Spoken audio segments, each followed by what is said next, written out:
జైల్లో పిఎస్ఆర్ను కలిసిన ఉండవల్లి ఈ డీటెయిల్డ్ లా గురించి మరి పిఎస్ఆర్కి చెప్పారా? చెబితే ఆయన ఏమన్నారో కూడా ఉండవల్లి బయటకు వచ్చిందో చెప్పాలి కదా, మనకు చెప్పాల. పొన్నవోలు సుధాకర్ రెడ్డి, లాయర్ అంబటి రాంబాబు మాదిరి కోర్టుకు వెళ్ళి ఉండవల్లి కూడా వాదించవచ్చు కదా.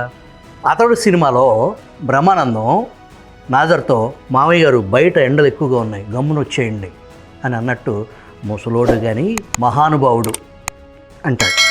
జైల్లో పిఎస్ఆర్ ఉండవల్లితో ఎందుకు ఇంత ఎండల్లో వచ్చారు, వానలు పడిన తర్వాత వచ్చే పనిగా అన్నారంట. ఏమిటి కొంపదీసి వర్షాకాలం వరకు జైల్లోనే ఉంటారా ఏంటి అని ఉండవల్లి ప్రశ్నిస్తే, ఎస్ ఐ డిసైడెడ్, ఇప్పట్లో నన్ను బయటికి రానివ్వరు, నేను మానసికంగా సిద్ధపడ్డాను అన్నారంట పిఎస్ఆర్.